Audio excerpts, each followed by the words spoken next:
¿Te has preguntado alguna vez si de verdad entiendes la esencia de tu existencia?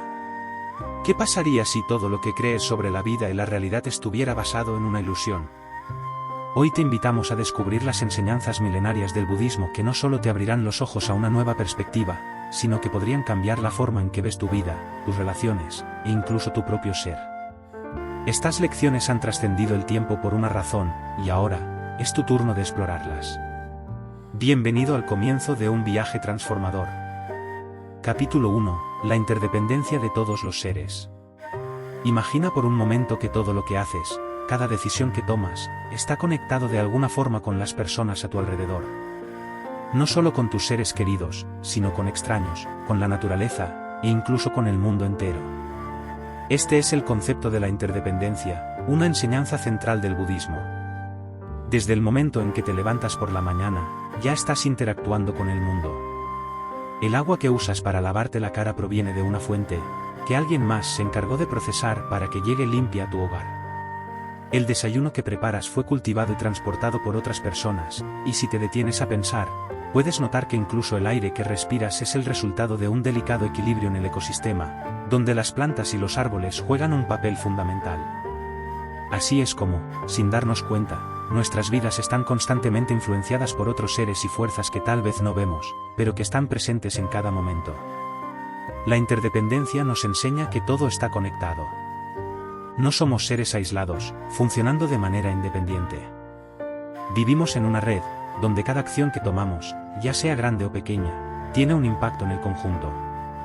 Por eso, esta enseñanza budista nos invita a ser más conscientes de lo que hacemos, de cómo actuamos, y a preguntarnos, ¿qué efecto tiene lo que estoy haciendo en los demás? A veces, puede parecer que nuestras decisiones no tienen importancia. Un mal gesto, una palabra que soltamos sin pensar, o incluso algo tan sencillo como tirar basura en la calle puede parecer trivial. Pero cuando entendemos la interdependencia, comprendemos que incluso esas pequeñas acciones tienen repercusiones. Piensa en el efecto mariposa, donde un pequeño cambio en un lugar puede provocar una gran transformación en otro. De la misma manera, nuestros actos, pensamientos y palabras son como piedras que lanzamos a un estanque. Las ondas se expanden, y eventualmente llegan a las orillas, afectando a todo lo que encuentran en su camino. Pero la interdependencia no solo nos habla de responsabilidad, también nos habla de la posibilidad de crear un impacto positivo. Si todo está conectado, entonces cada acción positiva que realices también tiene el poder de influir en los demás de manera constructiva. Imagina que, al ser amable con una persona hoy, esa persona se siente mejor y trata a otros con más amabilidad. Esa cadena de bondad puede continuar, y al final del día, muchas personas pueden haber sido tocadas por una simple acción tuya. El budismo nos enseña a tomar conciencia de esta red invisible en la que todos estamos inmersos. No se trata solo de no dañar a otros, sino de ser proactivos en crear un mundo mejor, a través de nuestras elecciones diarias. Y esto puede empezar por cosas sencillas, ofrecer una sonrisa, escuchar con atención cuando alguien te habla, o tomar decisiones que cuiden del medio ambiente. Cada pequeña acción cuenta, porque está conectada a todo lo demás. Una de las prácticas que el budismo propone para cultivar esta conciencia es la meditación sobre la interdependencia. Durante esta meditación, se nos invita a visualizar la red de conexiones que nos rodea. Empezamos con nosotros mismos, observando nuestras emociones, pensamientos y acciones, y luego expandimos esa visualización para incluir a nuestras familias, amigos, compañeros de trabajo, y finalmente, a todos los seres. Al hacerlo, nos damos cuenta de lo interrelacionados que estamos y de cómo nuestras vidas se entrelazan con las de los demás. En la vida moderna, es fácil olvidar estas conexiones. Vivimos inmersos en nuestras rutinas, pensando en nuestras propias metas y problemas, y a menudo perdemos de vista el panorama más amplio. Pero si tomamos un momento cada día para recordar que nuestras vidas están tejidas junto a muchas otras, podemos cambiar nuestra forma de ver el mundo y, por lo tanto, la forma en que interactuamos con él. Uno de los grandes desafíos de la interdependencia es que también implica aceptar la responsabilidad de nuestras acciones. No siempre es fácil ser consciente de que lo que hacemos tiene un impacto. A veces, preferimos pensar que nuestras decisiones no importan o que nadie se verá afectado por ellas. Pero el budismo nos enseña a enfrentar esta verdad con valentía y compasión. Al hacerlo, podemos empezar a ser agentes de cambio positivo, tanto en nuestras propias vidas como en las de quienes nos rodean. Un buen ejemplo de esto lo encontramos en el concepto del karma, que está estrechamente relacionado con la interdependencia. El karma nos recuerda que nuestras acciones generan consecuencias, ya sea de manera inmediata o a largo plazo. Cuando somos conscientes de esta realidad, comenzamos a actuar con más cuidado y consideración, sabiendo que todo lo que hacemos, eventualmente, volverá a nosotros de alguna manera. En resumen, el principio de la interdependencia nos invita a ser más conscientes de nuestras acciones, a actuar con bondad y compasión, y a recordar que, aunque no siempre lo veamos, nuestras vidas están conectadas con las de todos los seres. Y lo más importante, nos recuerda que tenemos el poder de influir positivamente en el mundo, comenzando por nuestras decisiones más simples. Capítulo 2. La naturaleza del sufrimiento y la ilusión del yo. El sufrimiento es algo que todos experimentamos en algún momento de nuestras vidas. Puede tomar muchas formas: la pérdida de un ser querido, el fracaso en alcanzar una meta, o incluso el dolor emocional causado por las pequeñas frustraciones diarias. En el budismo, el sufrimiento es una parte central de la existencia humana, y la forma en que lo entendemos y lo manejamos puede determinar el curso de nuestras vidas. El Buda enseñó que el sufrimiento proviene de una causa principal, el apego. Nos apegamos a las cosas, a las personas, a las ideas, y a nuestras propias expectativas. Cuando esas cosas no salen como esperamos o las perdemos, sentimos dolor. Este apego es, en esencia, una forma de resistencia. Resistimos el cambio, queremos que las cosas permanezcan como están, o buscamos aferrarnos a lo que creemos que nos hará felices. Pero la realidad es que todo cambia, todo es impermanente, y aferrarse a algo que inevitablemente cambiará solo crea más sufrimiento. Imagina que tienes en tus manos un puñado de arena. Si intentas agarrarla con fuerza, la arena comenzará a escaparse entre tus dedos. Pero si la sostienes suavemente, sin tratar de aferrarte a ella, la arena se quedará en tus manos. Así es como el budismo nos enseña a relacionarnos con el mundo.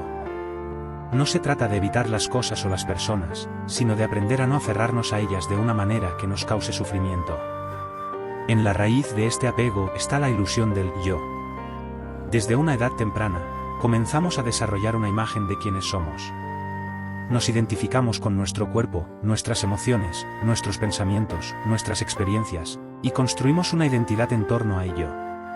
Sin embargo, el budismo enseña que esta identidad es una ilusión. No hay un yo fijo o permanente. Lo que llamamos yo está en constante cambio. Nuestras emociones cambian, nuestros pensamientos cambian, nuestro cuerpo cambia. No somos hoy la misma persona que fuimos hace 10 años, ni lo seremos dentro de 10 años. Esta ilusión del yo nos lleva a aferrarnos a cosas externas para definirnos. Nos aferramos a nuestros logros, nuestras posesiones, nuestras relaciones, porque creemos que esas cosas nos dan valor o nos hacen quienes somos. Pero cuando esas cosas cambian o desaparecen, sentimos que hemos perdido una parte de nosotros mismos, y eso es lo que causa tanto sufrimiento. Una de las enseñanzas más profundas del budismo es que la verdadera liberación del sufrimiento viene de comprender que no hay un yo fijo al cual aferrarse. Al soltar esta ilusión, comenzamos a ver el mundo y nuestras experiencias de una manera completamente diferente. En lugar de vernos como entidades separadas, comenzamos a vernos como parte de un todo interconectado. El sufrimiento surge cuando nos sentimos separados de los demás, cuando creemos que nuestras necesidades y deseos son más importantes que los de los demás. El concepto del no-yo o anatman en el budismo no significa que no existimos, sino que no somos independientes o separados del resto del mundo. Nuestra existencia está intrínsecamente conectada con todo lo demás. Al igual que una ola no puede existir sin el océano, nosotros no podemos existir de manera aislada. Todo lo que somos, todo lo que experimentamos, está influenciado por el mundo que nos rodea, y a su vez, nuestras acciones también influyen en ese mundo. Al entender esto, podemos comenzar a liberarnos del apego que nos causa sufrimiento. Esto no significa que debamos renunciar a nuestras relaciones o nuestros deseos, sino que podemos empezar a verlos de una manera más saludable. Podemos disfrutar de las cosas y las personas sin aferrarnos a ellas. Podemos aceptar el cambio y la impermanencia sin sentirnos perdidos o rotos cuando ocurren. Una de las formas en que el budismo nos invita a explorar esta verdad es a través de la meditación. Durante la meditación, observamos nuestros pensamientos y emociones sin identificarnos con ellos. Nos damos cuenta de que los pensamientos vienen y van, las emociones suben y bajan, pero nosotros no somos esas emociones o pensamientos. Al practicar esto regularmente, comenzamos a experimentar un sentido de libertad interior.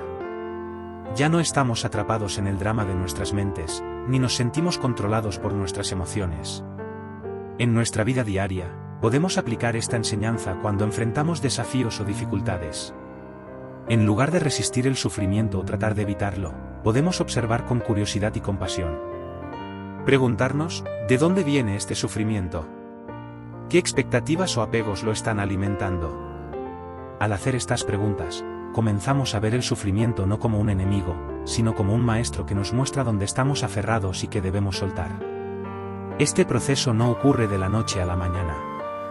Desaprender patrones de apego y disolver la ilusión del yo requiere tiempo y práctica. Pero cada pequeño paso en este camino nos acerca más a una vida de paz y libertad interior. El sufrimiento no desaparece por completo, pero nuestra relación con él cambia. Ya no lo vemos como algo que nos define o nos controla, sino como una parte natural de la vida que podemos aceptar y trascender. Al final, la enseñanza sobre el sufrimiento y el no yo nos invita a vivir con más ligereza. A soltar las cargas que nos imponemos al creer que debemos controlar todo a nuestro alrededor, y a confiar en que, al soltar el control, encontramos una paz más profunda. No somos nuestras posesiones, no somos nuestros pensamientos, no somos nuestras emociones. Somos mucho más que eso, y al recordar esta verdad, comenzamos a experimentar una libertad interior que ningún cambio externo puede arrebatar. Capítulo 3. La práctica de la generosidad, dar sin esperar nada a cambio. La generosidad es una virtud esencial en el budismo, y no se refiere únicamente a dar dinero o bienes materiales. En realidad, la generosidad es una práctica mucho más profunda, que implica dar de ti mismo sin esperar nada a cambio. Esta es una enseñanza que, cuando se comprende a fondo, tiene el poder de transformar nuestras relaciones con los demás y con nosotros mismos. Pero, ¿qué significa realmente ser generoso en el sentido budista? No se trata solo de dar algo que nos sobra o que ya no necesitamos. La verdadera generosidad implica ofrecer aquello que tiene valor, aquello que puede beneficiar a la otra persona, ya sea tiempo, atención, compasión, sabiduría o incluso simplemente una sonrisa. Es un acto de amor desinteresado, que nos invita a salir de nuestro pequeño mundo de preocupaciones y deseos para conectarnos con el bienestar de los demás. Buda enseñó que la generosidad es una de las formas más efectivas de purificar el corazón. Cuando damos, soltamos el apego, ese deseo constante de tener y poseer más. De alguna manera, cada vez que ofrecemos algo, ya sea material o emocional, estamos entrenando nuestra mente para dejar ir, para soltar las cadenas del ego que nos atan al deseo. Y en este proceso, encontramos una libertad interior que pocas otras prácticas pueden proporcionar. Piensa en un momento en tu vida en el que ofreciste ayuda a alguien sin esperar nada a cambio. Quizás fue una vez que ofreciste tu tiempo para escuchar a un amigo, o cuando ayudaste a un desconocido en la calle. ¿Recuerdas cómo te sentiste? Es probable que haya habido una sensación de satisfacción, una alegría interna que no vino de la acción en sí, sino del simple hecho de haber dado algo de ti para el beneficio de otra persona. Esta es la verdadera recompensa de la generosidad, el sentimiento de conexión y bienestar que surge cuando nos despojamos de la necesidad de recibir algo a cambio. El budismo distingue tres tipos de generosidad. Generosidad material, dar bienes físicos o dinero a quienes lo necesitan. Pero incluso dentro de este tipo de generosidad, hay niveles de profundidad. Dar algo que ya no necesitamos o que no tiene valor para nosotros es bueno, pero dar algo que es valioso para nosotros tiene un impacto más profundo en nuestra mente. Nos enseña a soltar el apego y a confiar en que, al dar, no estamos perdiendo nada, sino ganando una nueva forma de libertad. Generosidad de protección, ofrecer seguridad y apoyo a los demás. Esto puede ser tan simple como consolar a alguien que está pasando por un momento difícil, o ayudar a alguien a superar un desafío. A veces, el acto de estar presente para los demás en momentos de vulnerabilidad es uno de los mayores regalos que podemos ofrecer. Generosidad de sabiduría, compartir el conocimiento y la comprensión que hemos adquirido a lo largo de nuestras vidas. Esta es considerada una de las formas más elevadas de generosidad en el budismo, porque ayuda a los demás a encontrar su propio camino hacia la liberación del sufrimiento. Cuando compartimos nuestras experiencias, enseñanzas o incluso lecciones de vida, estamos ayudando a los demás a crecer y encontrar paz en su propio camino. El desafío en la práctica de la generosidad es que a menudo nos sentimos tentados a esperar algo a cambio, aunque sea de manera sutil. Esperamos reconocimiento, agradecimiento, o incluso un sentimiento de superioridad por haber hecho algo bueno. Pero la verdadera generosidad va más allá de estas expectativas. Se trata de dar sin ataduras, sin condiciones. De ofrecer algo desde el corazón, con la única intención de aliviar el sufrimiento de los demás o de contribuir a su bienestar. Una de las metáforas que se utiliza en el budismo para describir la generosidad es la de una lámpara que enciende otra. Cuando compartes tu luz, no pierdes nada. De hecho, el acto de encender otra lámpara solo aumenta la cantidad de luz en el mundo.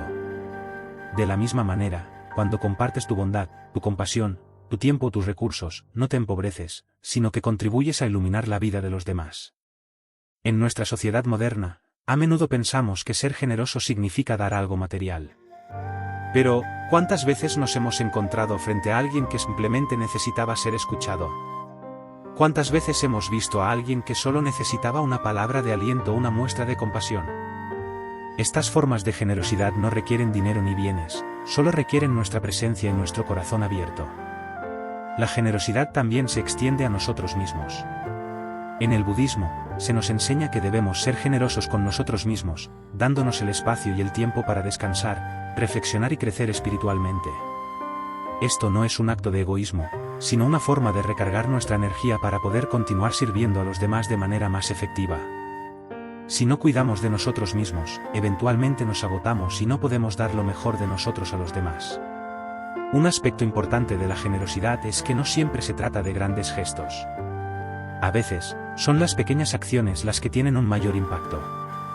Un simple gracias, una palabra amable, un gesto de apoyo en el momento justo. Estas pequeñas acciones, cuando se hacen con sinceridad, pueden marcar una gran diferencia en la vida de alguien. Y lo más interesante es que, cuando practicamos la generosidad de manera habitual, empezamos a notar cómo esta afecta no solo a los demás, sino también a nosotros mismos. Nos sentimos más conectados, más tranquilos y en paz. La práctica de la generosidad es un recordatorio constante de que, en la vida, lo que damos vuelve a nosotros de maneras inesperadas. No siempre se manifiesta de forma material, pero el simple hecho de cultivar un corazón generoso trae consigo una sensación de plenitud y satisfacción que no se puede comprar con dinero. En resumen, la generosidad es una de las enseñanzas más poderosas del budismo, no solo porque beneficia a los demás, sino porque nos transforma a nosotros mismos. Cada acto de dar nos acerca más a una vida de compasión, desapego y libertad interior. Al practicar la generosidad de manera consciente, nos damos cuenta de que, al final, no es lo que damos lo que importa, sino cómo lo damos, desde dónde lo hacemos, y con qué intención. Y, sobre todo, que la verdadera recompensa de la generosidad es la paz y la alegría que encontramos al soltar las expectativas y simplemente ofrecer lo mejor de nosotros. Capítulo 4. El valor del voto bodhisattva, salvar a todos los seres. En el corazón del budismo Mahayana, encontramos una figura inspiradora, el bodhisattva. Se dice que un bodhisattva es alguien que, habiendo alcanzado un profundo entendimiento del sufrimiento y el camino hacia la iluminación, elige no entrar en el nirvana hasta que todos los seres hayan sido liberados del sufrimiento. Esta elección, que podría parecer incomprensible para muchos, está basada en una de las virtudes más altas del budismo, la compasión. El voto bodhisattva es una promesa profunda y poderosa, salvar a todos los seres sintientes, ayudándolos a alcanzar la iluminación. Pero, ¿qué significa realmente hacer este voto en la vida cotidiana? ¿Es posible que nosotros, en nuestra vida moderna y ocupada, podamos encarnar este ideal tan elevado? Primero, es importante entender que el voto bodhisattva no se trata de un acto grandioso que solo unos pocos pueden llevar a cabo. No requiere que abandonemos nuestra vida diaria ni que nos retiremos a un monasterio para dedicar nuestra existencia a los demás. En su esencia, el voto es una intención, una manera de vivir que guía nuestras acciones con compasión y sabiduría. Es un compromiso interno con uno mismo, un recordatorio constante de que nuestro propósito no es solo nuestro propio bienestar, sino el bienestar de todos los seres. El voto bodhisattva no significa que podamos liberar a todos los seres del sufrimiento en un sentido literal. El sufrimiento es parte de la condición humana, y mientras vivamos en este mundo, continuará existiendo. Sin embargo, lo que sí podemos hacer es aliviar el sufrimiento de aquellos que nos rodean, en la medida de nuestras capacidades. A veces, esto puede ser tan simple como ofrecer una palabra de consuelo, ayudar a alguien en un momento difícil, o mostrar empatía hacia el dolor ajeno. La compasión es el motor que impulsa el voto bodhisattva. Cuando observamos a los demás con compasión, ya no los vemos como separados de nosotros. Comenzamos a reconocer que su sufrimiento es nuestro sufrimiento, que su alegría es nuestra alegría. Esta compasión no se limita a las personas cercanas a nosotros, como amigos o familiares, sino que se extiende a todos los seres sintientes, incluso aquellos que no conocemos o que, en algunos casos, consideramos como enemigos.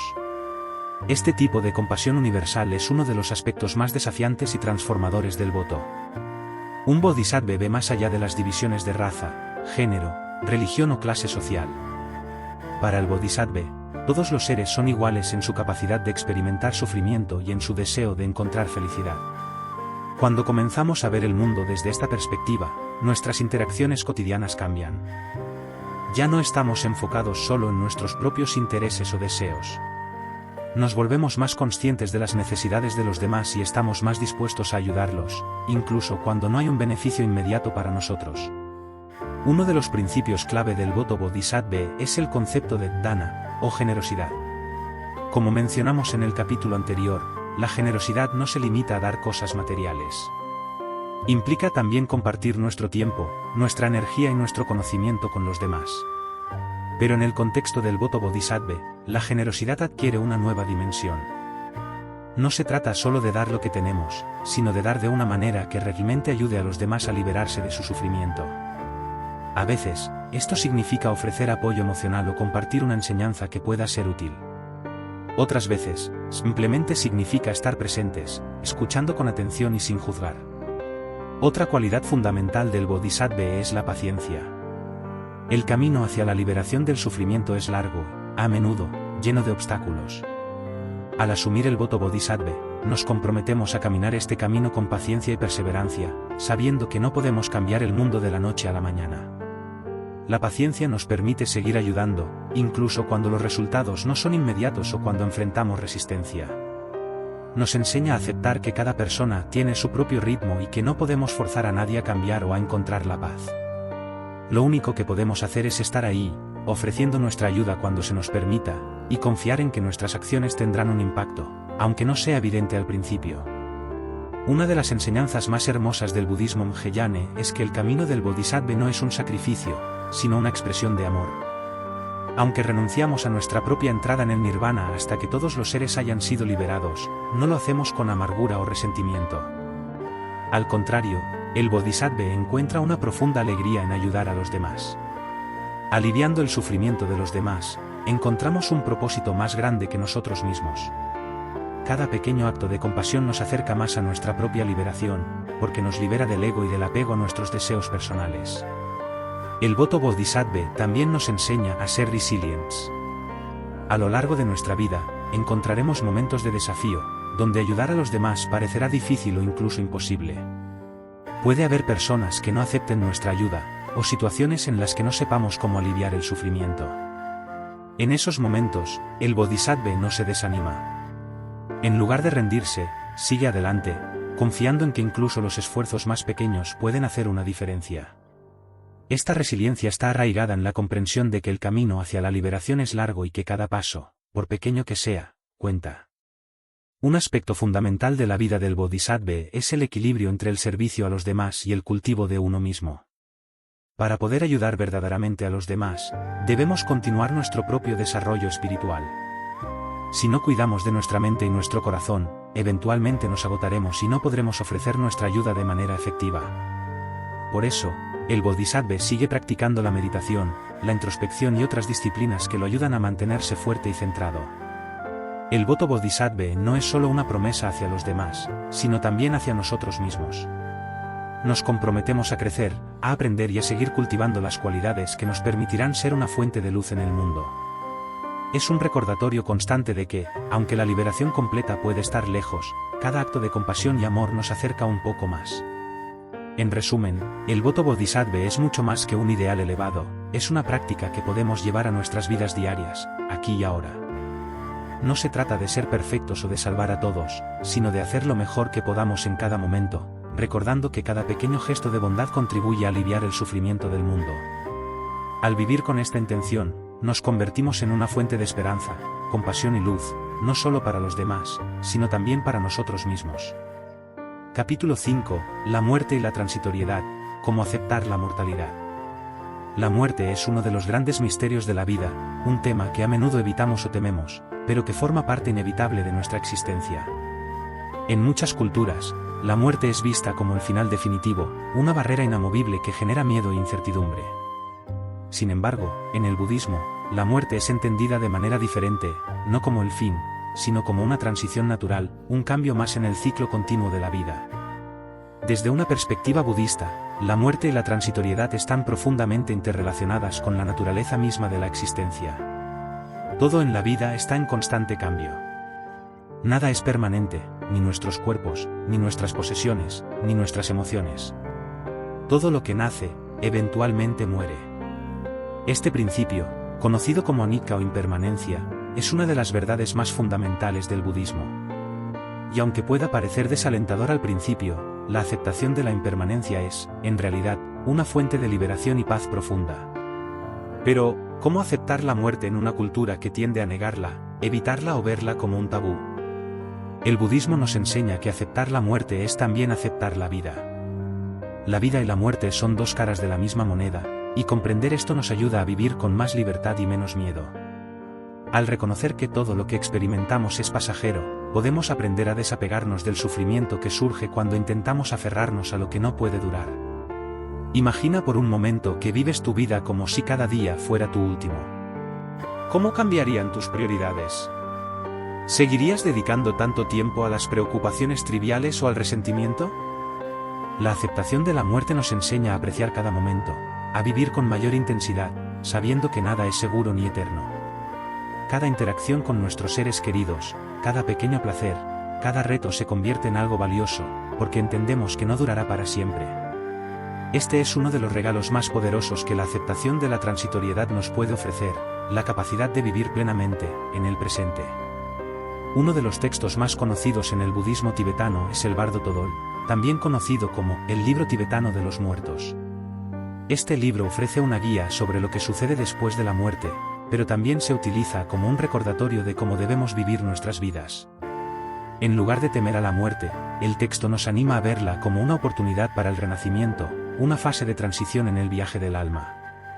La muerte no es el fin, sino el comienzo de algo nuevo, un paso más en el ciclo interminable de vida, muerte y renacimiento, también conocido como samsara. En este sentido, el budismo nos invita a prepararnos para la muerte no como un evento trágico, sino como una oportunidad para trascender el sufrimiento. A lo largo de la vida, cultivamos virtudes como la compasión, la sabiduría y la generosidad. Estos hábitos y prácticas nos ayudan a vivir una vida significativa, y cuando llegue el momento de morir, llevamos con nosotros el fruto de esas virtudes. El proceso de morir se convierte en una transición más pacífica cuando hemos vivido de manera consciente, sin apegarnos demasiado a lo efímero. Una práctica budista muy importante que nos ayuda a aceptar la muerte es la meditación en la impermanencia. Durante esta meditación, se nos invita a reflexionar sobre la naturaleza transitoria de todas las cosas, incluidas nuestras propias vidas. Nos recordamos que todo lo que poseemos, todo lo que creemos ser, algún día desaparecerá. Aunque esto pueda parecer inquietante al principio, con el tiempo, esta reflexión nos ayuda a soltar el miedo y el apego que tenemos hacia la vida material. Un aspecto importante de la enseñanza budista sobre la muerte es que, al aceptarla, también podemos aceptar las pérdidas que inevitablemente enfrentamos a lo largo de nuestras vidas. Todos hemos perdido seres queridos, amistades, trabajos o sueños que en algún momento significaron mucho para nosotros. Cuando entendemos la naturaleza transitoria de todo, estas pérdidas, aunque dolorosas, no nos devastan completamente. Aprendemos a verlas como parte del ciclo natural de la vida. Aceptamos que todo lo que entra en nuestras vidas, también, en algún momento, saldrá de ellas. Pero aceptar la muerte no significa ser indiferente o insensible. Al contrario, nos permite apreciar la vida de una manera más plena. Cuando sabemos que el tiempo es limitado, no lo desperdiciamos en preocupaciones innecesarias o en conflictos sin sentido. Valoramos más nuestras relaciones y estamos más presentes con aquellos que amamos. Sabemos que cada momento compartido es un regalo que no se repetirá, y por lo tanto, lo atesoramos. El budismo también nos enseña que la aceptación de la muerte no es solo personal. En nuestras interacciones con los demás, también podemos aprender a acompañar a aquellos que están en el proceso de morir, o que han perdido a alguien cercano. La compasión hacia los demás en esos momentos de vulnerabilidad es una expresión profunda del camino budista. Saber que la muerte es parte de la vida nos permite estar más presentes y ofrecer consuelo sin temor, sabiendo que este ciclo es natural y que todos, en algún momento, lo enfrentaremos. El miedo a la muerte es una de las emociones más profundas que experimentamos.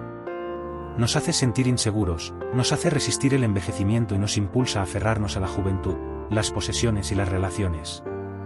Pero el budismo nos recuerda que este miedo surge principalmente del apego a una identidad fija, a la creencia de que somos nuestro cuerpo, nuestras experiencias o nuestras emociones. Al practicar el desapego, comenzamos a ver que lo que somos no es algo que desaparece con la muerte, sino que trasciende lo físico. El concepto del no-yo, Anatman, está estrechamente vinculado a esta comprensión. No somos entidades fijas o permanentes. Nuestra identidad está en constante cambio, al igual que el universo que nos rodea. Cuando comprendemos esta verdad, la muerte pierde parte de su poder sobre nosotros. No porque no sintamos tristeza o miedo, sino porque reconocemos que lo que realmente somos es algo más allá de lo que podemos ver o tocar. Este entendimiento profundo es una de las claves para aceptar la muerte con serenidad. En resumen, el budismo nos invita a aceptar la muerte como parte del flujo natural de la vida. Al hacerlo, no solo nos liberamos del miedo, sino que también encontramos una mayor paz y plenitud en nuestra vida diaria. Al recordar la impermanencia, valoramos más profundamente cada momento y cada relación, y al soltar el apego a la vida material, descubrimos una libertad interior que nos prepara para enfrentar cualquier cambio, incluso el último cambio, con valentía y compasión. Capítulo 6. La sabiduría de los 5 preceptos, una guía para vivir éticamente. El budismo no se limita solo a enseñanzas filosóficas profundas o prácticas meditativas. También ofrece un conjunto de directrices prácticas para vivir una vida ética y equilibrada.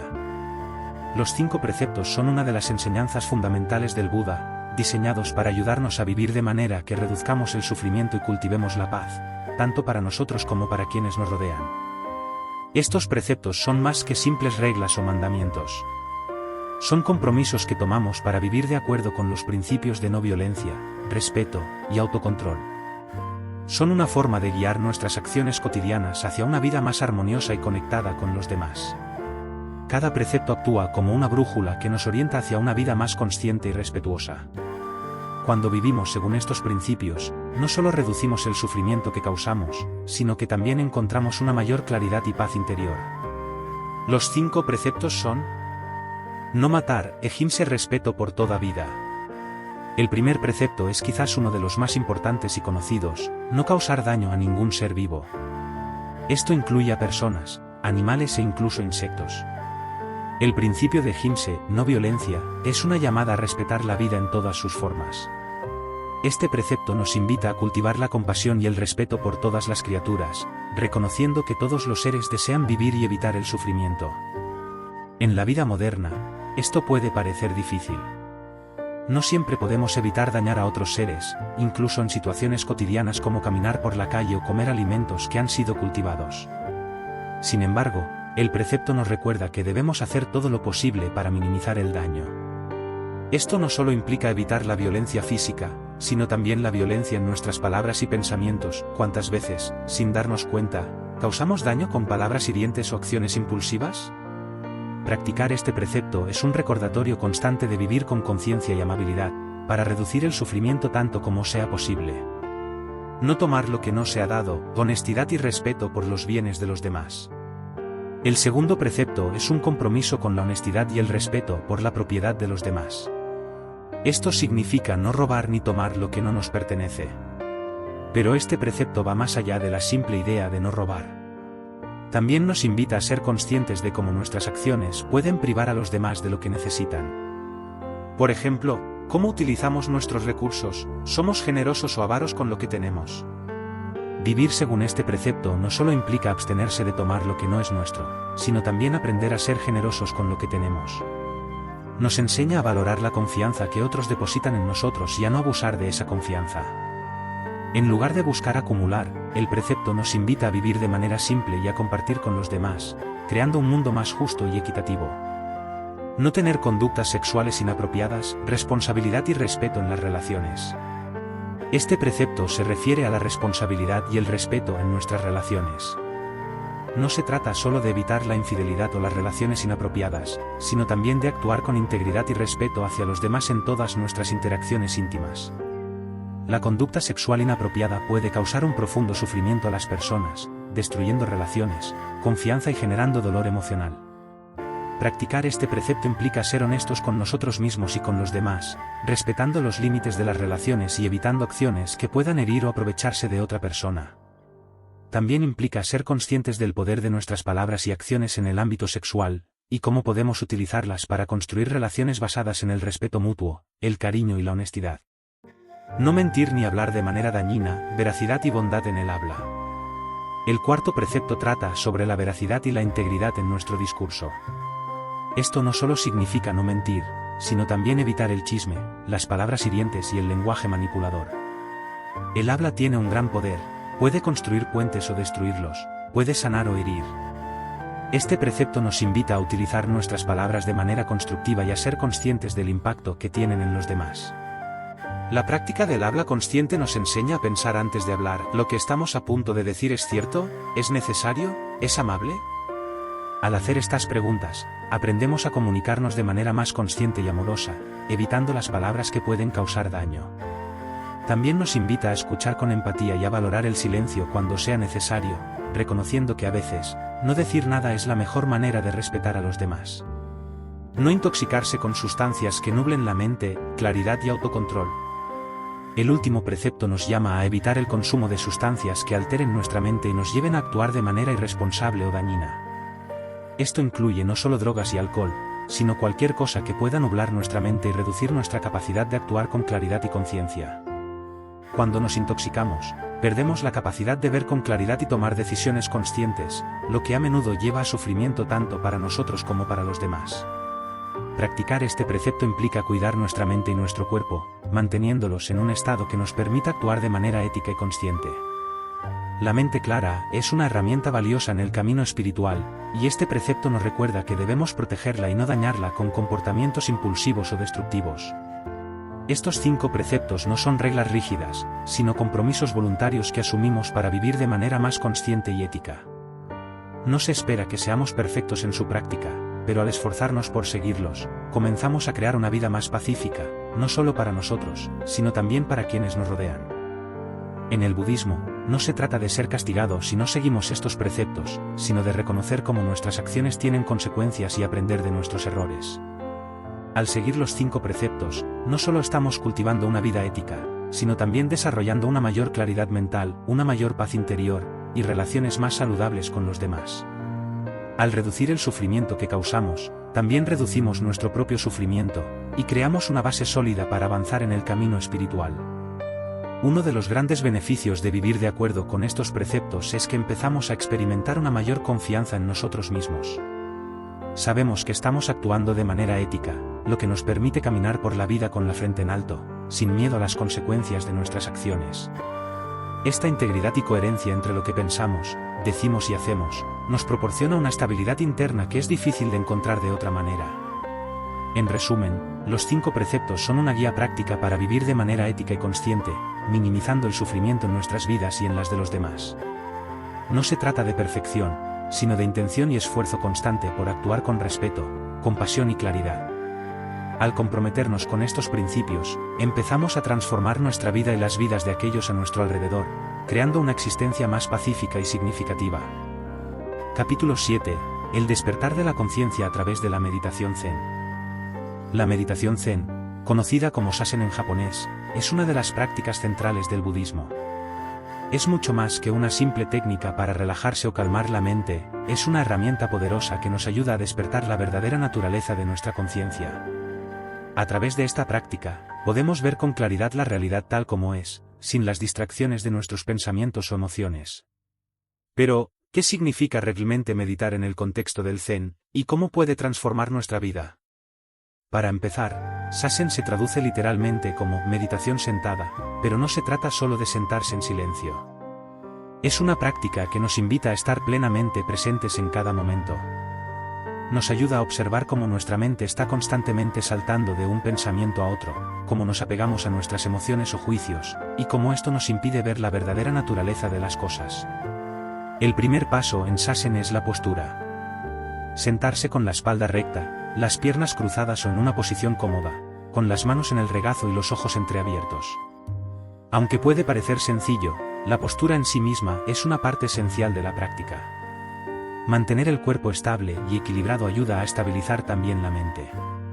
Cada vez que nos sentamos en meditación, estamos cultivando una disciplina física y mental que nos enseña a ser constantes y a enfrentar nuestras inquietudes con serenidad. Una vez que hemos adoptado la postura adecuada, la siguiente parte del Zazen es la atención a la respiración. La respiración en la meditación Zen no se manipula ni se controla, simplemente se observa.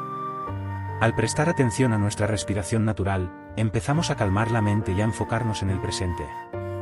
A menudo, nuestros pensamientos tienden a divagar hacia el pasado o el futuro, pero al centrarnos en la respiración, volvemos a la hora, al momento presente.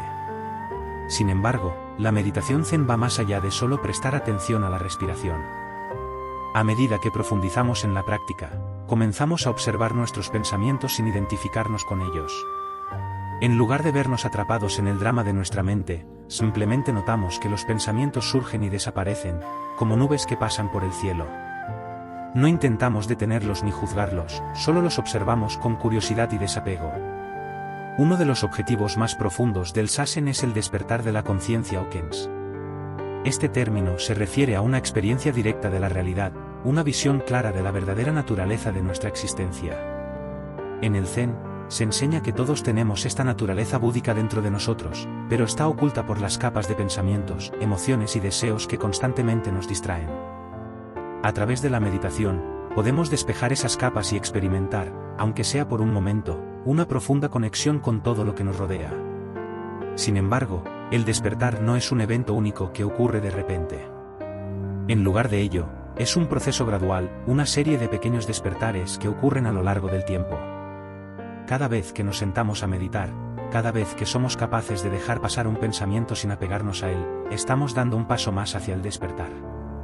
Es como si estuviéramos quitando una capa de polvo de un espejo. Al principio, el reflejo es borroso, pero con el tiempo, el espejo se aclara y empezamos a ver nuestra verdadera naturaleza con más claridad. En la vida cotidiana, la práctica del Zazen tiene un impacto profundo. A medida que nos entrenamos para estar presentes durante la meditación, también comenzamos a estar más presentes en nuestras actividades diarias. Notamos más detalles en lo que hacemos, estamos más atentos a nuestras interacciones con los demás y somos más conscientes de nuestros pensamientos y emociones. La vida deja de sentirse como una serie de eventos desconectados y empieza a aparecer un flujo continuo de experiencias interrelacionadas. Uno de los mayores desafíos de la meditación es lidiar con el ruido de la mente. A menudo, cuando nos sentamos a meditar, descubrimos que nuestra mente está llena de pensamientos caóticos, preocupaciones, recuerdos, planes para el futuro, y más. Puede ser frustrante al principio, porque parece que nunca podremos aquietar la mente. Pero en el Zen, no se trata de vaciar la mente o detener los pensamientos. En lugar de eso, se trata de observar esos pensamientos sin reaccionar a ellos, dejándolos fluir sin atraparnos en su narrativa. Este proceso de observar sin reaccionar es clave en la transformación que ofrece el Zazen. Al darnos cuenta de que no somos nuestros pensamientos, sino el espacio en el que esos pensamientos surgen y desaparecen, comenzamos a desidentificarnos de las historias que nuestra mente constantemente nos cuenta. Por ejemplo, si un pensamiento de preocupación surge durante la meditación, en lugar de seguir ese pensamiento y dejar que nos arrastre a una espiral de ansiedad, simplemente lo observamos y lo dejamos pasar. De esta manera, aprendemos a desapegarnos de nuestros pensamientos y emociones en la vida diaria, lo que nos permite responder a las situaciones con más calma y claridad. Otro aspecto importante del Zazen es que no hay una meta específica que alcanzar. A menudo, cuando empezamos a meditar, nos sentimos impacientes porque queremos lograr algo, calma, claridad, o incluso un estado de iluminación. Pero en el Zen, no se trata de perseguir una meta, sino de estar completamente presente con lo que está ocurriendo en el momento. Cada sesión de meditación es en sí misma completa, sin importar si nuestra mente estaba calmada o agitada, si nos sentimos en paz o inquietos. El simple acto de sentarse y estar presentes es la práctica. El maestro Zen Shunryu Suzuki lo expresó de manera simple pero profunda: la práctica del Zen es sentarse simplemente para sentarse. No hay un estado especial que alcanzar, ni un lugar al que llegar. Solo estamos aquí, en este momento, con nosotros mismos, tal como somos. Este es uno de los aspectos más desafiantes, y al mismo tiempo, más liberadores de la práctica del Zazen. A medida que continuamos nuestra práctica de meditación, también desarrollamos lo que en el budismo se llama mente de principiante. Esta es la capacidad de ver el mundo con ojos nuevos, con asombro y apertura, sin las expectativas y juicios que normalmente llevamos con nosotros. La mente de principiante es una mente que no está atrapada en ideas fijas o prejuicios, sino que está abierta a la realidad tal como es. Cuando cultivamos esta mente, experimentamos la vida con una frescura y una vitalidad que normalmente se pierde en medio de nuestras preocupaciones cotidianas. En resumen, la práctica del Zazen es una herramienta transformadora que nos ayuda a despertar nuestra verdadera conciencia, liberándonos de los patrones mentales que nos mantienen atrapados en el sufrimiento. A través de la meditación Zen, podemos descubrir una paz interna que no depende de las circunstancias externas y desarrollar una mayor capacidad para vivir plenamente en el presente. Con cada momento que pasamos en meditación, estamos más cerca de experimentar la libertad y claridad que todos buscamos. Capítulo 8. El camino medio: evitar los extremos para encontrar el equilibrio. En la vida moderna, a menudo nos encontramos tironeados entre dos extremos. Podemos sentirnos presionados para trabajar más y más, buscando éxito y validación externa, o por el contrario, podemos sentirnos tentados a dejarlo todo en busca de placeres y gratificaciones inmediatas. Estos extremos, ya sea el de la indulgencia o el de la privación, nos alejan del verdadero equilibrio y bienestar. El Buda, tras experimentar estos mismos dilemas en su propia vida, enseñó una solución: el camino medio. El camino medio, o Madhyamaka, es una de las enseñanzas centrales del budismo. Es la propuesta de vivir una vida equilibrada, sin caer en los extremos del exceso ni de la negación. Para el Buda, este fue el descubrimiento clave que lo llevó a la iluminación. Antes de su despertar, el Buda vivió dos estilos de vida opuestos. Primero fue un príncipe que vivía rodeado de lujos, complaciendo cada deseo que surgía. Luego, al dejar esa vida, abrazó un ascetismo extremo, negándose casi toda comodidad o alimento. Sin embargo, ninguno de estos caminos lo llevó a la paz ni al entendimiento que buscaba. Fue entonces cuando el Buda descubrió que la verdadera sabiduría y liberación no se encuentran en los extremos, sino en un punto intermedio. Este equilibrio entre indulgencia y privación es lo que se conoce como el camino medio. Esta enseñanza no se limita a la vida monástica o a la búsqueda espiritual, es una lección aplicable a todos los aspectos de nuestra vida cotidiana. ¿Qué significa vivir según el camino medio? Primero, el camino medio nos invita a reflexionar sobre nuestras decisiones diarias. ¿Estamos constantemente persiguiendo el placer sin considerar las consecuencias? ¿O tal vez nos privamos de cosas esenciales por miedo o culpa?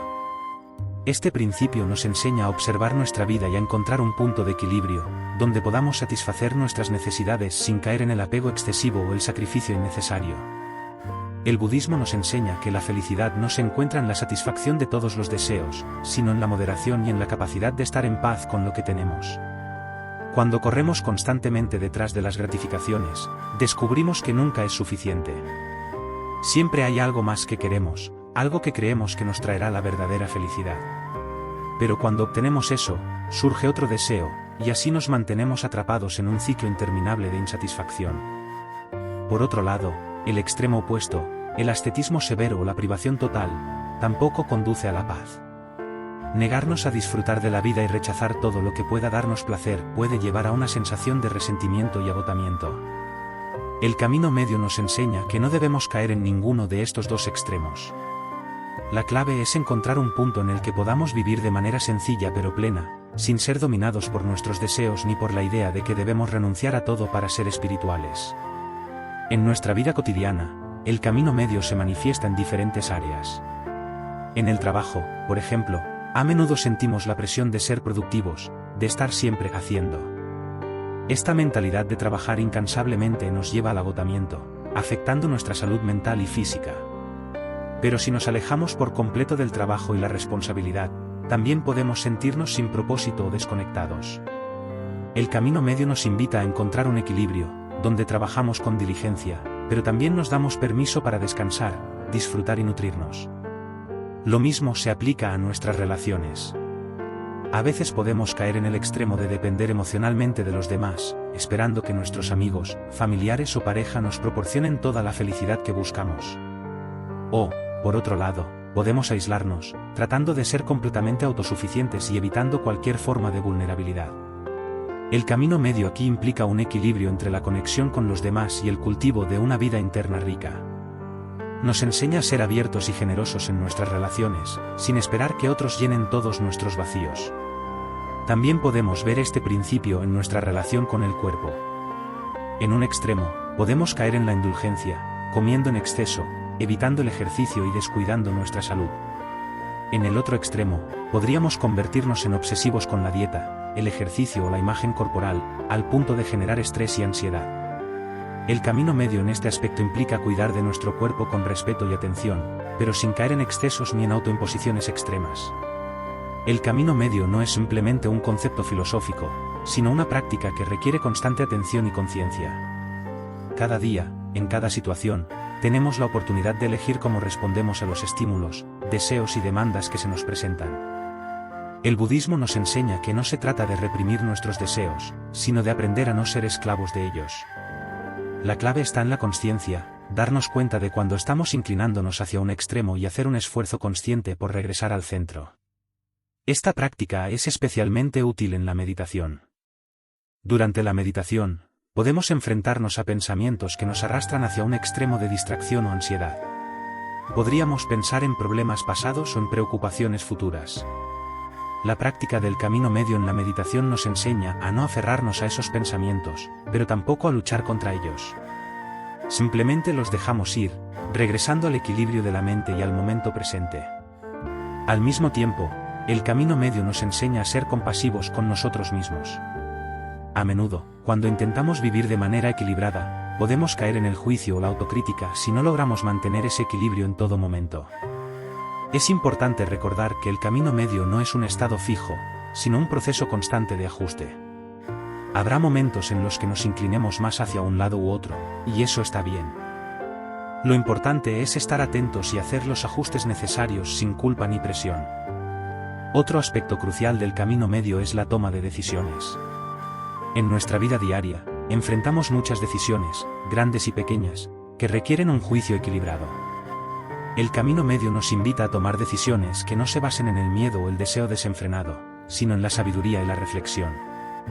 Nos enseña a considerar las consecuencias de nuestras acciones, tanto para nosotros como para los demás, y a buscar soluciones que beneficien a todos. A menudo, nuestras decisiones están impulsadas por emociones intensas, el miedo al fracaso, el deseo de reconocimiento, la ansiedad por el futuro. El camino medio nos invita a detenernos y reflexionar antes de actuar, a encontrar un punto de calma desde el cual podamos tomar decisiones más claras y equilibradas. Esto no significa que siempre tomaremos la decisión correcta, pero sí que actuaremos con mayor conciencia y responsabilidad. Al final, el camino medio es un camino de liberación. Nos libera del sufrimiento que proviene de los extremos, de la búsqueda constante de placer y del miedo a la pérdida. Al aprender a vivir de manera equilibrada, experimentamos una mayor paz interior y una conexión más profunda con el presente. Nos damos cuenta de que la felicidad no se encuentra en los extremos, sino en la capacidad de estar en paz con lo que es, en este momento. Capítulo 9. La compasión universal, extender el amor incondicional a todos los seres. En el corazón de las enseñanzas budistas encontramos un principio que transforma la vida de quienes lo practican, la compasión universal. Este tipo de compasión no se limita a las personas cercanas a nosotros, como nuestros amigos y familiares, sino que se extiende a todos los seres, sin distinción. El Buda enseñó que el sufrimiento es algo compartido por todos los seres, y la compasión es la respuesta natural y sabia a este sufrimiento. La compasión universal implica abrir nuestro corazón a todos, sin reservas, y actuar para aliviar el sufrimiento donde sea posible. Pero, ¿qué significa realmente la compasión universal? ¿Cómo podemos cultivarla en nuestras vidas diarias, especialmente cuando vivimos en un mundo que a menudo parece dividido por diferencias y conflictos? La compasión surge del reconocimiento de que todos los seres desean ser felices y evitar el sufrimiento. Sin importar nuestras diferencias superficiales, como la raza, religión, nacionalidad o clase social, todos compartimos este deseo fundamental. Sin embargo, la vida está llena de sufrimiento, pérdidas, decepciones, enfermedades, y la propia naturaleza cambiante de la existencia. Cuando comprendemos que el sufrimiento es una experiencia común, algo que todos enfrentamos en algún momento, comenzamos a sentir una conexión más profunda con los demás. La compasión no es lástima ni condescendencia. No se trata de mirar a los demás desde una posición de superioridad, creyendo que tenemos que salvarlos. Al contrario, la verdadera compasión nos iguala. Nos recuerda que el sufrimiento de los demás no es diferente del nuestro. Que sus miedos, dolores y esperanzas son tan válidos como los nuestros. Este entendimiento profundo nos impulsa a actuar con bondad y a ofrecer alivio siempre que podamos. Curiosamente, uno de los primeros pasos para cultivar la compasión universal es aprender a ser compasivos con nosotros mismos. A menudo, somos nuestros propios jueces más duros, castigándonos por nuestros errores y fallos. Esta autoexigencia no solo nos impide vivir con paz, sino que también limita nuestra capacidad de extender la compasión a los demás.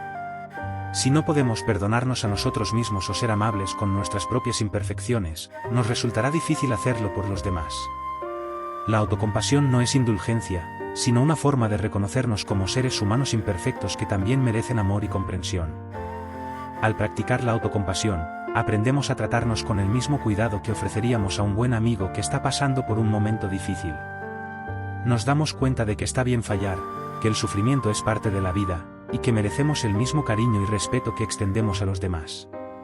Una vez que hemos cultivado la autocompasión, podemos empezar a expandir ese círculo de compasión hacia los demás. Esto comienza con nuestras relaciones más cercanas, nuestra familia, amigos, compañeros de trabajo. Podemos practicar la compasión en estas interacciones cotidianas, escuchando con atención, mostrando empatía y ofreciendo apoyo cuando sea necesario.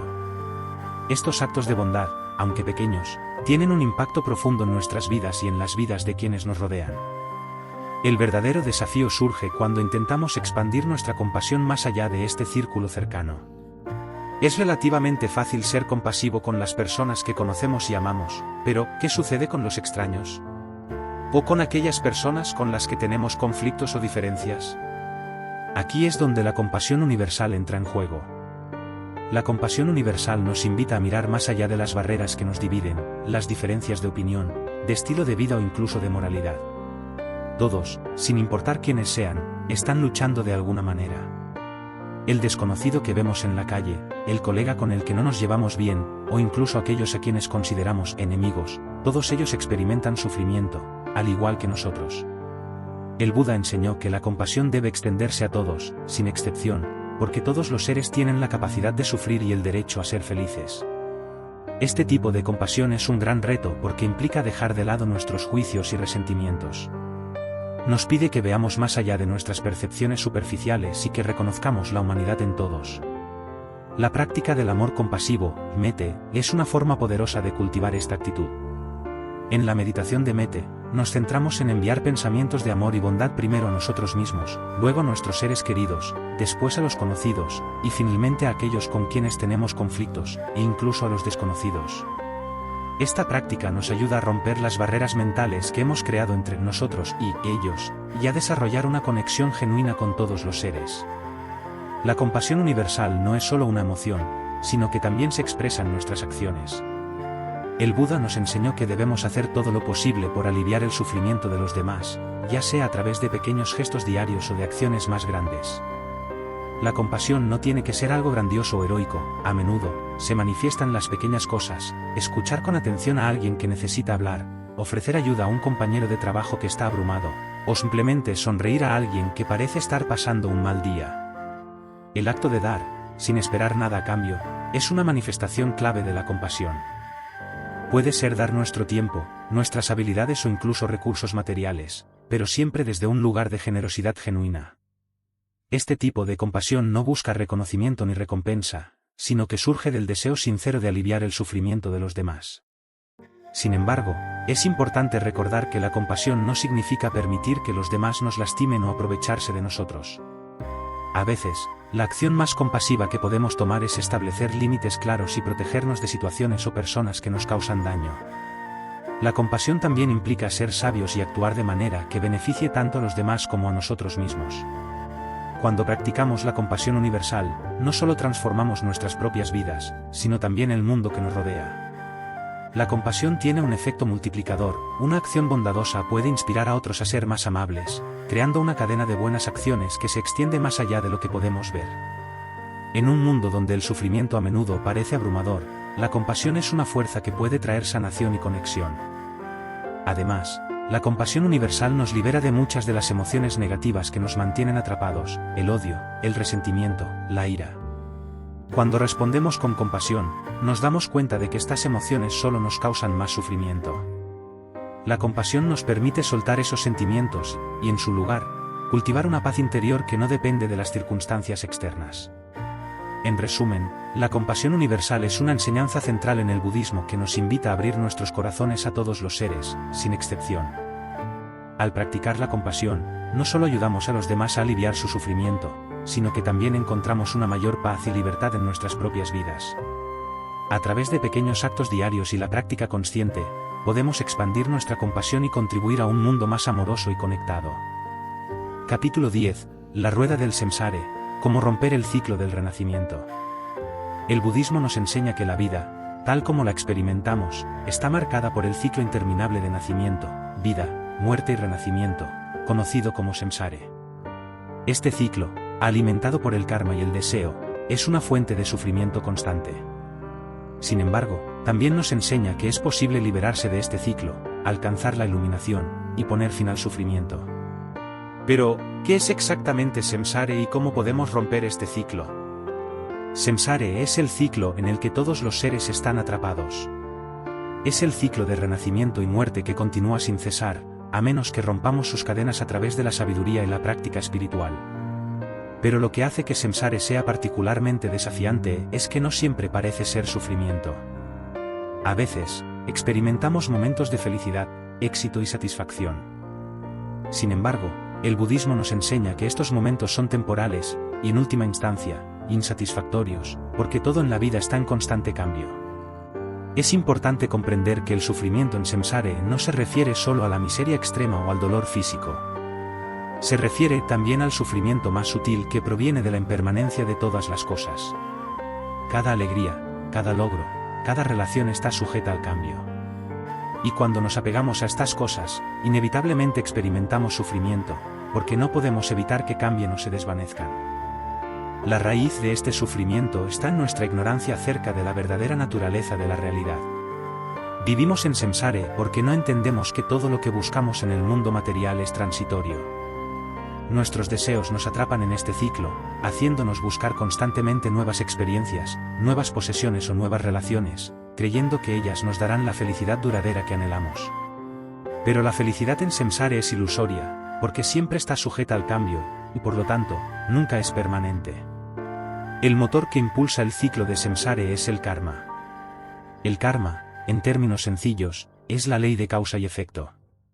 Cada acción que realizamos, ya sea física, verbal o mental, genera karma, y ese karma afecta nuestras experiencias futuras. Las acciones motivadas por el deseo, el odio o la ignorancia generan karma negativo, lo que perpetúa el ciclo de samsara. Por otro lado, las acciones motivadas por la compasión, la sabiduría y la generosidad generan karma positivo, lo que puede llevarnos a renacimientos más afortunados. Sin embargo, incluso el karma positivo no nos libera del ciclo de samsara. El karma nos muestra que somos responsables de nuestras propias vidas. Todo lo que experimentamos, tanto bueno como malo, es el resultado de nuestras acciones pasadas. Pero también nos da esperanza. Si nuestras acciones pasadas nos han llevado al sufrimiento, nuestras acciones presentes pueden llevarnos hacia la liberación. Al vivir de acuerdo con las enseñanzas del Buda, podemos purificar nuestro karma y comenzar a liberarnos del ciclo de renacimiento y muerte. El deseo es uno de los principales factores que nos mantienen atrapados en samsara. Deseamos cosas materiales, deseamos relaciones, deseamos ser reconocidos o apreciados. Este deseo crea apego, y el apego es lo que nos impide soltar el ciclo de sufrimiento. Cuanto más nos apegamos a las cosas o a las personas, más sufrimos cuando inevitablemente cambian o se van. El budismo nos enseña que no debemos confundir el deseo con el amor o el compromiso. El deseo es posesivo, busca aferrarse a lo que quiere. El apego surge del miedo a perder, y ese miedo es una fuente constante de ansiedad. la práctica budista nos invita a cultivar una relación diferente con el mundo, una relación de desapego. Desapego no significa indiferencia o falta de cuidado, sino la capacidad de amar y valorar sin aferrarse. Es la libertad de disfrutar de la vida sin miedo a perder lo que tenemos. En el núcleo del ciclo de samsara está la ignorancia. La ignorancia en el budismo no se refiere a la falta de conocimiento académico, sino a la falta de comprensión de la verdadera naturaleza de la realidad. Vivimos creyendo que somos seres separados, con una identidad fija, que el mundo externo puede brindarnos felicidad duradera. Esta creencia errónea nos hace buscar en lugares equivocados y nos mantiene atrapados en un ciclo de frustración y sufrimiento. El Buda enseñó que todo es impermanente y que no hay un yo fijo o permanente. Cuando no entendemos esto, seguimos buscando en el mundo lo que no puede darnos. Apegarnos a una identidad fija, a nuestras posesiones o a nuestras relaciones solo genera más sufrimiento, porque estas cosas están destinadas a cambiar. La ignorancia es la fuente de todos nuestros problemas en samsara, y la sabiduría es la llave para liberarnos. La buena noticia es que el Buda no solo diagnosticó el problema del sufrimiento, sino que también nos ofreció una solución, el noble óctuple sendero. Este camino, que consiste en 8 prácticas esenciales, es la guía para salir de samsara y alcanzar la liberación. Las 8 prácticas son: visión correcta, comprender la verdadera naturaleza de la realidad, incluyendo la impermanencia y la interdependencia de todas las cosas. Intención correcta, tener intenciones libres de deseo, odio e ignorancia, y en su lugar, cultivar la compasión y la sabiduría. Habla correcta, comunicar de manera honesta y compasiva, evitando mentiras, chismes o palabras que causen daño. Acción correcta, actuar de manera ética, evitando acciones que causen sufrimiento a otros seres. Medios de vida correctos, ganarse la vida de manera que no cause daño ni sufrimiento a los demás. Esfuerzo correcto, cultivar pensamientos y acciones beneficiosas, mientras se elimina el pensamiento y el comportamiento negativo. Atención correcta, mantener la atención plena en el presente, observando nuestros pensamientos y emociones sin apego ni aversión. Concentración correcta, desarrollar la capacidad de concentrarse profundamente en la meditación, lo que nos lleva al despertar. Estas 8 prácticas forman un camino completo que abarca todos los aspectos de la vida, nuestra comprensión del mundo, nuestras intenciones, nuestras palabras, nuestras acciones, e incluso nuestra forma de ganarnos la vida. Al seguir este camino, comenzamos a purificar nuestra mente, a liberar el karma negativo y a deshacer las cadenas de samsara. El objetivo final del budismo es romper el ciclo de samsara y alcanzar el nirvana. Nirvana es la liberación completa del sufrimiento, la paz absoluta que surge cuando hemos extinguido los fuegos del deseo, el apego y la ignorancia. Cuando alcanzamos el nirvana, no renacemos más en samsara, y hemos alcanzado la verdadera libertad. El nirvana no es un lugar ni un estado místico inalcanzable. Es el estado natural de la mente cuando ha sido completamente purificada de las ilusiones que nos mantienen atrapados en el ciclo de renacimiento. Es la experiencia de la realidad tal como es, sin los filtros del ego o el deseo. En lugar de buscar fuera de nosotros mismos, encontramos la paz y la satisfacción dentro, reconociendo que ya somos completos. Aunque la liberación del ciclo de samsara puede parecer un objetivo lejano, el budismo nos enseña que es posible para todos. No es necesario ser un monje o renunciar al mundo para seguir el noble óctuple sendero. Todos podemos practicar la sabiduría, la compasión y la meditación en nuestra vida cotidiana, avanzando poco a poco hacia la liberación. A lo largo de este viaje, hemos explorado algunas de las enseñanzas más profundas del budismo, desde la compasión universal hasta el camino medio y la liberación del ciclo de samsara. Cada una de estas lecciones tiene el poder de transformar no solo nuestra comprensión del mundo, sino también la forma en que vivimos nuestras vidas. Estas enseñanzas nos invitan a reflexionar sobre nuestra manera de relacionarnos con el sufrimiento, el apego y la compasión, mostrándonos que la verdadera libertad y paz están al alcance de todos, sin importar nuestras circunstancias. El camino del despertar es largo, pero cada pequeño paso nos acerca a una vida más plena, más consciente y más en paz.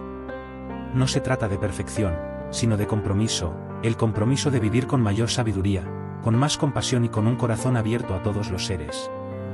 Ahora, me gustaría invitarte a reflexionar sobre qué enseñanza resonó más contigo. ¿Hay algo que quieras empezar a aplicar en tu vida? Nos encantaría que lo compartieras en los comentarios. Si este vídeo ha aportado valor a tu vida, te animo a que te suscribas a nuestro canal para seguir explorando juntos el poder transformador de estas enseñanzas. Y si conoces a alguien que podría beneficiarse de este contenido, no dudes en compartirlo. Recuerda, cada acción de compasión, cada momento de presencia, y cada vez que optamos por el equilibrio, es un paso más hacia una vida más consciente y plena. Gracias por acompañarnos en este viaje, y esperamos seguir creciendo juntos en el camino del despertar.